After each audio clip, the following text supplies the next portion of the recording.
সকালটা শুরু হোক কৈবল্যনাথকে দেখে। আমি রাম ঠাকুরের দীক্ষিত, তাই জন্য আপনাদেরকেও তাকেই প্রথমে দেখালাম। আমার বাড়ির পেছনে একটা ছোট্ট বারান্দা আছে, যেটা আপনাদের দেখানো হয়নি। আর এখানে জালটা দিয়ে রেখেছিলাম, কারণ অনেক বেড়াল ছিল। এখন অবশ্য দুজন আছে, আর বাইরের বেড়ালগুলো তো রয়েইছে, কিন্তু পোষা বেড়াল এখন আমার দুটোই, একজন কালি আর একজন সফেদি। বাড়ির পেছনে একটা খুব সুন্দর পুকুর আছে, কিন্তু এত জঙ্গল, সেই জন্য সব ঠেকে গেছে। এই দেখুন কালি কেরম বসে আছে, ঘুমোচ্ছে, ঝিম দিচ্ছে, ও সারাক্ষণই ঝিমোয়। আর এই যে আমার এখানে না বেশ কিছু গাছ আমি পুঁতেছিলাম, বিশেষত ওই অ্যালোভেরা গাছটা এমনভাবে বেড়ে গেছে, মালি ডেকে অ্যালোভেরা গাছটা কাটাতে হবে। দেখুন কিরমভাবে তার শাখা প্রশাখা দিয়ে পেছন দিকে বেড়েছে। আচ্ছা, এইটা কি গাছ জানেন আপনারা কেউ? লম্বা মতো হয়েছে। আর ওদিকে একটা লেবু গাছ আছে, কিন্তু লেবু গাছটাও আস্তে আস্তে করে কেটে দিতে হবে। শুনলাম বাড়িতে নাকি লেবু গাছ রাখতে নেই। কালি কি দেখছে কে জানে বাইরে, কি দেখছে। আর এখানে আরেকটা জায়গা আছে করা, ওরা খুব ব্যাগের ওপর বসতে ভালোবাসে, সেটা হচ্ছে সফেদি। চলুন সফেদিকে দেখাই। সফেদি এখন শুয়ে আছে আমার মাসির খাটে। তো এই দেখুন সফেদি, কিছু মনে করবেন না, ছবিটা তুলতে গিয়ে মাসির পাটা দেখা গেল। আচ্ছা, এখানে সফেদি এখানে বসে আছে। সফেদি মাসির ঘরে শোয় রাত্রেবেলা, আর তারপরে সকালবেলা চলে যায়। দুজনেই যেন খুব মন দিয়ে কী একটা দেখছে। যাই হোক, অনেকটা রান্নাও করে ফেলেছি, কথা বলতে বলতে সেগুলো আর দেখানো হয়নি আপনাদেরকে। আজকে করেছি আমি আলু পেঁপের তরকারি, শুকনো জিরে আর কাঁচা লঙ্কা ফোড়ন দিয়ে। আর করেছি পালং শাক, আলু কুমড়ো বেগুন দিয়ে, কারণ মাসি খুব ভালোবাসে পালং শাক, সেই জন্য পালং শাক আমার বরকালকে এনেছিল। আর মাছ খায় না মাসি, মাছ খেতে চাই না। আর বাড়িতে ফ্রিজে দেখলাম দুটো ইলিশ মাছ আছে, সেই জন্য ভাবলাম এই ইলিশ মাছ তো বেগুন দিয়ে ঝোল হয়ে গেছে, সর্ষে দিয়েও হয়ে গেছে, তাই আজকে একটা নতুন রেসিপি দই ইলিশ করি।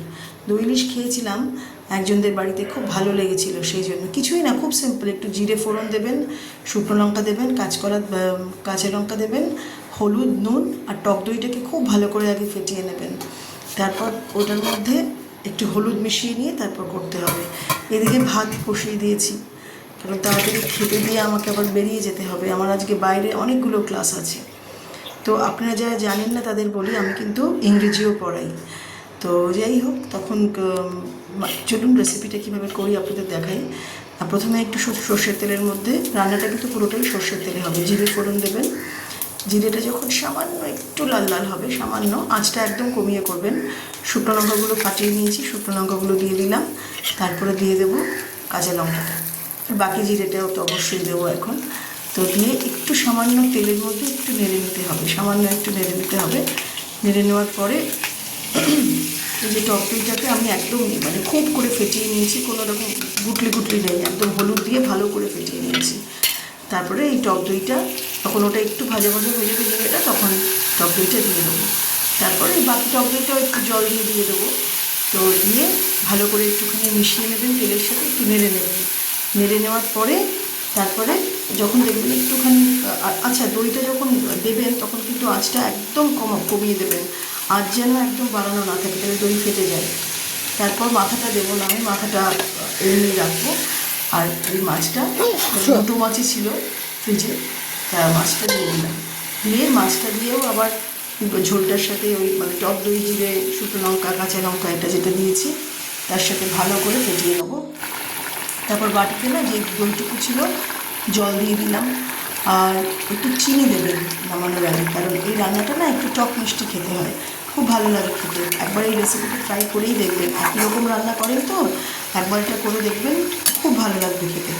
তো যাই হোক, আর গরম ভাতের সাথে ইলিশ মাছ যেভাবেই রান্না করুন না কেন তার স্বাদই আলাদা হয়। তো মাছটা করে নিলাম, আর দেখুন এই যে হয়েও গেল আমার খুব চটপট। এই হচ্ছে রেসিপিটা নামানোর পর। ওদিকে আমার ভাতও প্রায় হয়ে এসছে, দেখা যাক। যত তাড়াতাড়ি আমার রান্না শেষ হয় আজকে আমার তত তাড়াতাড়ি ভালো। খেতে দিয়েই আমাকে আজকে বেরিয়ে যেতে হবে, খুব তাড়া আছে।